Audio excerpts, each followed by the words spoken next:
All right, Jacinta. Let me know when you get that to me.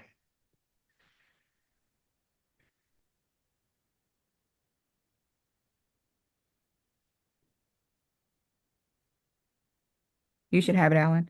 Let me know when you get that to me.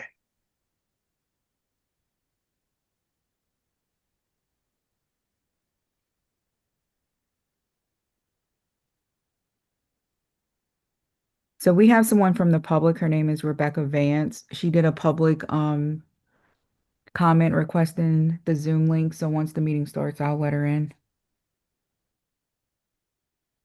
Okay.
All right, I got it. I hit publish, so give me a minute to let it refresh here,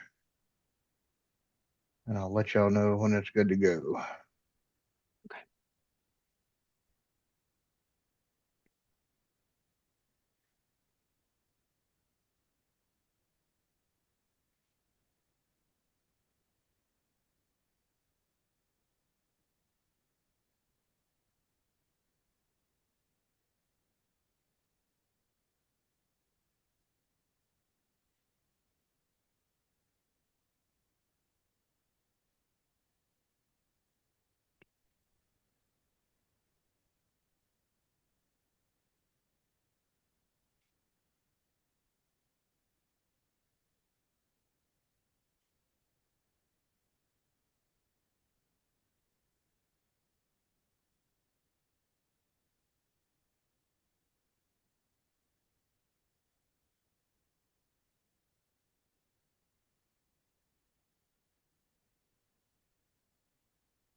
Okay, we should be able to get started.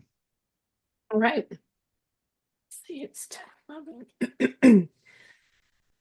Good morning. A meeting of the Louisiana State Board of Medical Examiners Occupational Therapy Advisory Committee pursuant of lawful notice is duly convened and called to order at 10:11 a.m. on Friday, May 8th, 2026 via Zoom virtual video. Please know that all comments made by the public are welcome and can be emailed to publiccomment@lsbme.la.gov. And Dr. Van, can you confirm that you verified the identity of all tele and video conference participants? You're muted, Dr. Van. Forgive me. Yes, ma'am, I can. Okay, thank you. Is the sound clear and audible to the public and those on the conference? It appears to be so, ma'am. Yes, ma'am. Great. All additions to the executive or public session must be made presently, as we will no longer make additions to the agenda after the close of the public session. In review, the mission, which is important, The mission of OTAC is to ultimately protect the public, i.e. the consumers of occupational therapy, by regulating competent practice and upholding the standards set forth by the governing rules and regulations. Roll call. OTAC committee would be myself, Raylena Crooks, Kathleen Norcross, Colin Hernandez, Wendy Evans, Mary Green Keys, April Payton, Whitney Roden, Glenn Wallace, and Carolyn Murphy. And then for LSBME staff, we have Dr. Collada, Alan P. Let me go through the list. Phillips. Phillips. Phillips. Okay, great. I'm glad you said that. I need to write that down. I'm sorry. That's okay. That's okay. Just for the minutes, I need to make sure I have it right. And then we have Lauren Seduth. And then according to this, we have a guest by the name of Rebecca Vance. Is that everyone? No, I thought I saw. Phyllis Johnson. That's what I thought. I thought I saw you, Miss Phyllis. Okay, so Yes, Phyllis Johnson as well. Is that everyone? Did I forget anyone? Okay, sounds good. All right, Wendy, can you confirm that we have a quorum? Yes, we have a quorum. Okay, great. Sounds good. So getting right into the agenda, correct, Dr. Van? Old business? I think you should maybe have the public comment go first. Okay, thank you. Is there We any can do public that now. comment?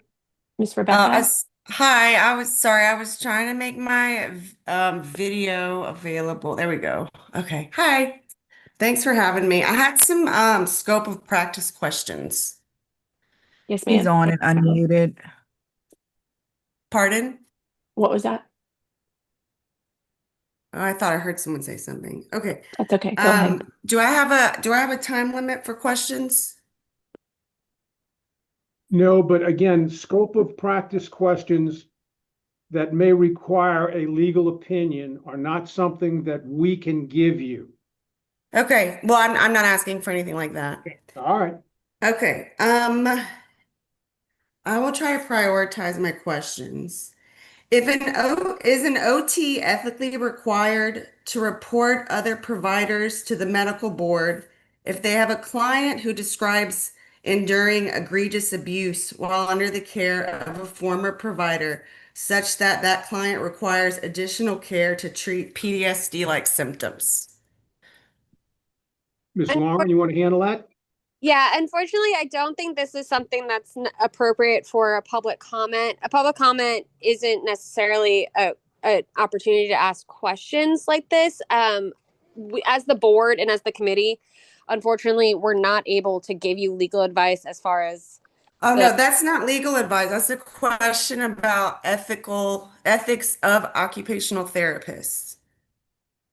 You asked, is it still mandatory? calls for, yeah, but it still calls for, you know, interpretation of the rules and the laws and y'all responsibilities. And unfortunately, we're not able to do that in this sort of setting.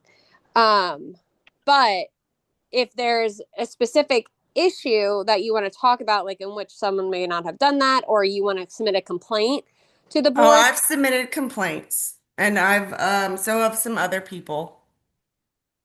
But I have questions about scope of practice, like techniques, and whether or not these are actual OT techniques, because I have no other way of finding out what are considered scientifically valid occupational therapy techniques other than this committee.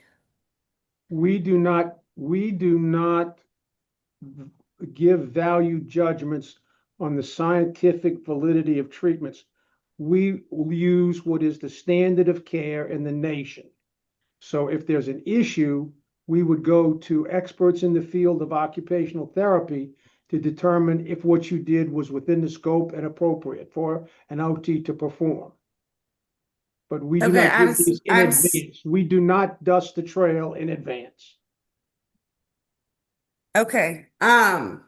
All right, well then let me go to a different question. Let's see. Okay, I don't know if this is allowed. If a child is well, I don't understand what scope of practice means in terms of, I mean, AI is not always correct, but I talked to two of them and I went through my questions and about whether these questions were appropriate for this meeting, and it said that this is the forum to ask those questions.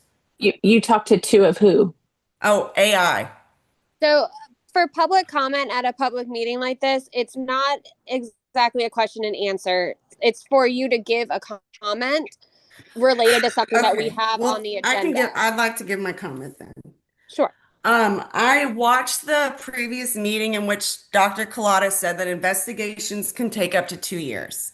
And I was wondering, when there are several legitimate allegations of cruelty and abuse to children as young as 2 months, are those investigations prioritized or expedited since they are in the defense of children of all ages? Yes. And how long can I expect that type of investigation to be concluded such that other children will not endure the egregious abuse that these children have endured? What normally the board does is in these cases, if they are so egregious, they immediately or promptly summarily suspend the license of the affected practitioner. Okay, is using body weight to subdue a 4-year-old while covering their mouth and nose with food in the child's mouth, does that reach that level to get a temporary suspension immediately? I could not give you I cannot give you a specific answer on a specific case, nor can I give you any information about anyone who is under investigation. I can neither confirm nor deny anybody is under investigation. However, you can go to the board's website to check the status of the practitioner you seem to be concerned about to see if they are even able to practice at this time. Um, well, I guess can you confirm whether or not a temporary suspension has been done? Ma'am, I can tell you there's a web page called lsbme.la.gov, and in it you can search a provider and they will give you the status of the license, such as if provider X will say summarily suspended or license suspended or that kind of stuff. That's all we can tell you under the law. Have you Okay. submitted a formal complaint on our website? Several. And when I mean several, I mean, 'cause I have been in contact with 25 parents with Ma'am, similar stories, we and are I aware of have your concern. helped facilitate the submission of about 6 other Did complaints with did you 6. look at the website to verify the licensee you're concerned about? Wait, you're You muted, muted Miss yourself. Rebecca. Miss Rebecca, you muted You yourself, muted. Miss Rebecca. That's Sorry. okay. problem. Go ahead. I have not checked to see in the last 2 or 3 weeks if that person has been suspended, but I will check immediately. Okay, we understand it. And again, you and every licensee in this board is entitled to specific and legislatively mandated protections, okay? Remember that a complaint is an accusation. It is not necessarily fact. You may feel very strongly that your accusation is factual, but we have to look at all of these issues. The board does not discuss its investigation process. It can neither confirm nor deny anybody is under investigation under there are about 15 statutes, and if you want the list of them all, Ms. Warren will be happy to send them to you. But we will take, if we take any action at all, it is in the licensee's file for you to see in terms of public action. So that if Dr. Collada's license was suspended and you went to search Dr. Collada, you would find that Dr. Collada's license is listed suspended, okay? That means I can't practice medicine. if it's under investigation, it will not say that. But if ultimately at the end of the investigation, the board decides that my license should be placed on probation, I should have discipline, that will be on the website as well. But if it takes an emergency action because of the egregious nature of the complaint or complaints we see, the board can act almost immediately, or certainly very quickly, to summarily suspend a license pending the rest of the investigation.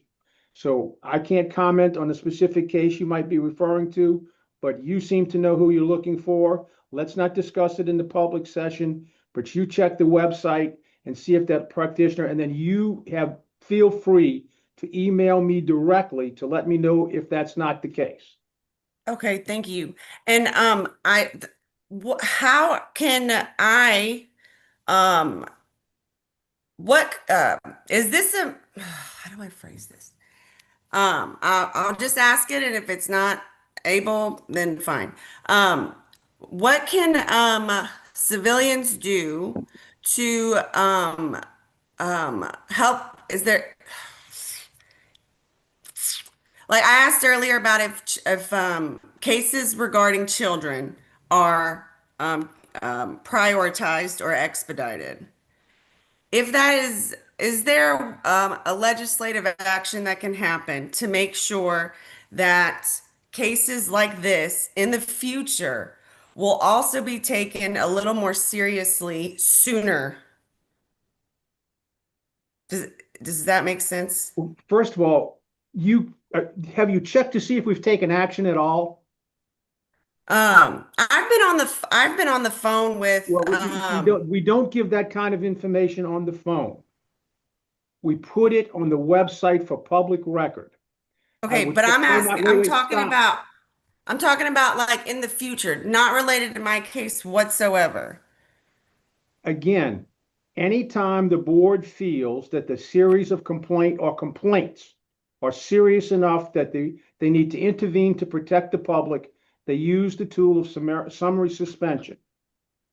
And that has been used for years in this board, regardless of all types of licensees. Okay?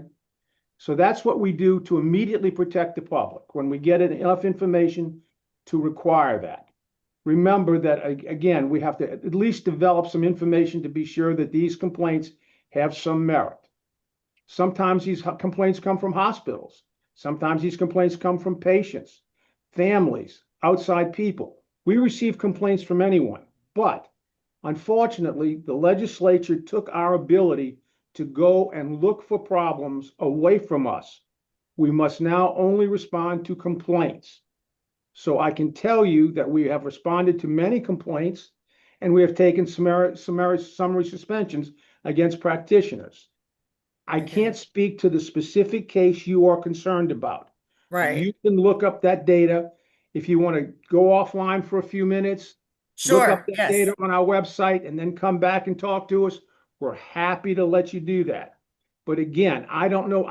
We cannot discuss the specifics of any case at all. Okay, I'll do that right now. Okay, Move forward with the agenda, Dr. please. Collado. Yes. Yes. Okay. do that. So we're Let's gonna, adopt the minutes. what's that? Let's adopt the minutes. Yes, we're gonna look at the approval of the minutes for the March 13th meeting. If someone would make a motion to accept those minutes. I move for acceptance of the minutes. That's Mary. And anyone second? I'll second. Kathleen Thank you. second. Oh, I got Colin first. Stand by, Kathleen, you'll be on deck for the next one. Okay, so Mary first, Colin second. Can everybody approve? Before you approve, ask for public comment, Oh, I'm sorry. I'm sorry. Any public comment? and I'll check. Hang on, let me do 1 second and check. I'll let you know. We have no public comment submitted to public comment at this time. Okay, so all in favor? Aye. Aye. Aye. Aye. Any opposed? Perfect.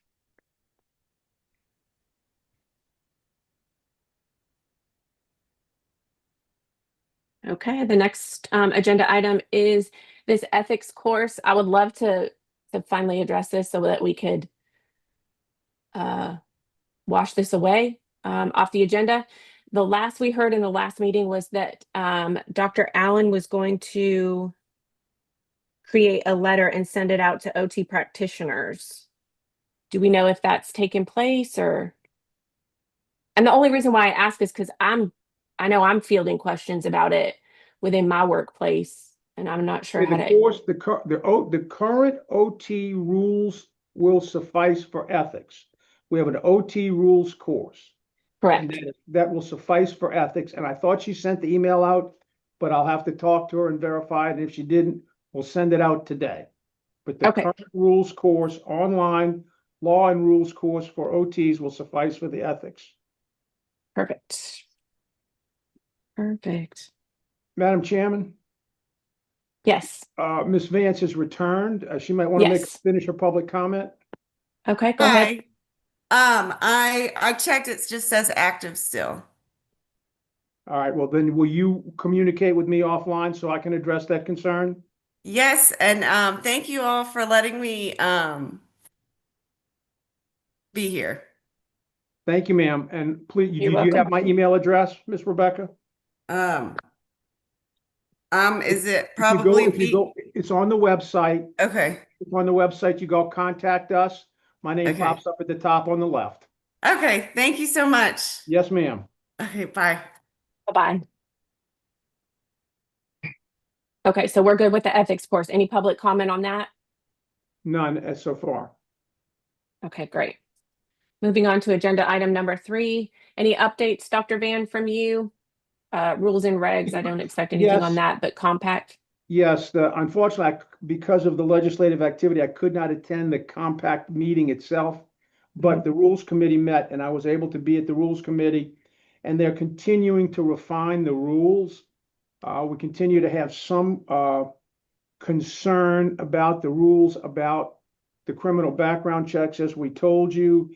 And at the last board meeting, the board decided to request an opinion from the Attorney General to make sure that we don't violate Louisiana law by acquiescing to what the compact requires us to do, and that is give valid permissions, which is a license in Louisiana under the law, to people who've not done a criminal background check.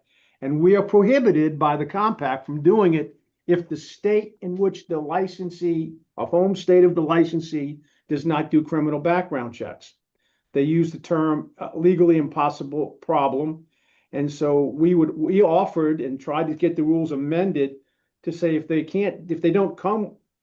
request doesn't come with one, we'll do it and then either reject or accept based on the criminal background check. And that was a very close vote of the Rules Committee, and it failed. And so it was 14 to 15 as our recollection, and it failed. And so that's currently the law. And so we're going to ask, we're still operationalizing, we plan to move this along, but we'll follow whatever the direction the Attorney General gives us in this regard. So that's the current status on that. Okay, sounds good. Any public comment after that? No, ma'am, none yet. Okay, number 4 is a new topic. Dr. Allen had contacted me via email on April 8th, inquiring about the availability of CEUs for dry needling. Currently, as our rules and regs stand, our only approved providers are AOTA, MBCOT, and LOTA. Right. And currently, the availability of dry needling CEUs fall under PT courses. And PTA, all their associations aren't approved for us.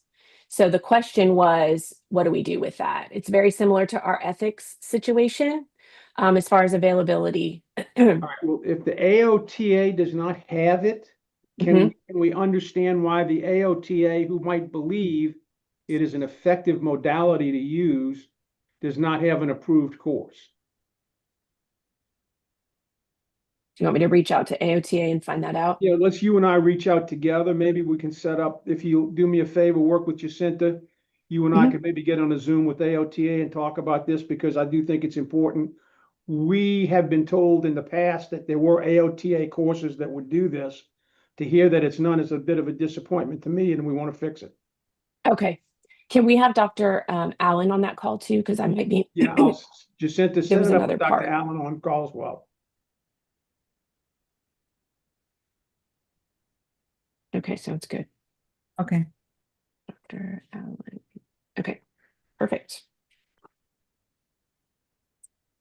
Any public comment on that? None at this time. Okay. Sounds good. Okay, so that's it as far as public session goes. We need to go into executive session, correct? Yes, we need a motion to go in executive session. Okay, I'll make the motion to go into executive session. Does anyone want a second? Kathleen, second. All right. Everyone approve motion to go into executive session. It is 10:33. Everybody approve, say aye. Aye. Aye. Thank you. Any Any opposed? opposed? Thank you. Perfect. Please, if you'd hit the join button that has popped up on your window, we'd appreciate it.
Dr. Van, you want me to conclude executive session first before we do public comment?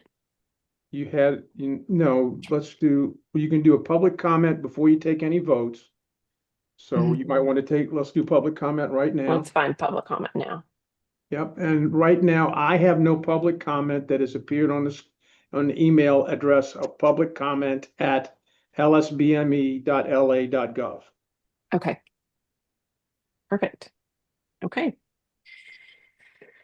So moving forward, in the matter of case number 277940, can I get a motion?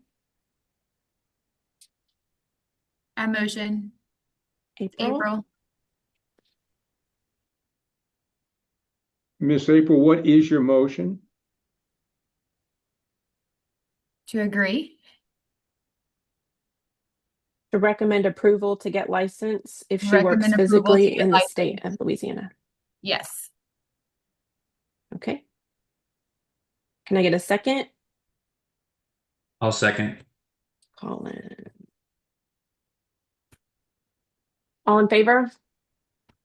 Aye. Any Aye. opposed? I'm sorry, I jumped right into that. Perfect. Okay, passed. In the second case, matter of case number 291135, can I get a motion to approve the recommendation that OTAC makes the recommendation to the board to grant licensure without any further requirements? I'll motion to approve. Thank you, Colin. Kathleen, I'll second that motion. Okay. All right. And I will get those on the 18th agenda for the meeting in executive session on the licensing matters. Perfect. Thank you. All approved? Aye. Any opposed? Okay, great. Pass. Any public comment, Dr. Van? None at this time. Colin, do you want to relay the public comment you had? Yes, I'll relay. I sent a message and she'll re-email it, but she had clocked out, so she said she'll send it on Monday just so you guys can have it. But regarding the dry needling CEU, she just wanted to ask if folks knew that an individual OT can contact LOTA to improve the continuing education if they've identified a course, and then LOTA could approve that course if they do it ahead of time. We don't get in the middle of how LOTA approves it. It's up to LOTA, their process. All we say is the course has to be approved by LOTA. And I don't want to get in the middle of trying to tell people who to approve or how to approve. Right, but if there's an individual seeking the training, is that what you're saying, Colin? If there's someone seeking a CEU, they can contact LOTA. Yes, if they want to know consider if they can consider to approve it. It would just have to be done well ahead of the actual CEU. Okay, Yes, and then they have a fee also, but yes. got it. That's good to know. Okay. Good to go. Any further comments by any of the board members? Anything? Our next meeting together will be July 10th from 10 to 12. Other than that, I got nothing. Well, we certainly thank you for all your hard work and time you've given us the agency today. We know that sometimes it seems a little bit boring and sometimes redundant, but it's important to address these things when we need to address them on an individual basis. And we appreciate the time and attention you've given to these matters. Thank you, Dr. Van. You guys have a great weekend and happy Mother's Day to all of you mothers out there. Oh, thank you, Dr. Van. Thank you. Thanks, Thank you. everyone. Have a good weekend. All right, y'all have a good one. Bye.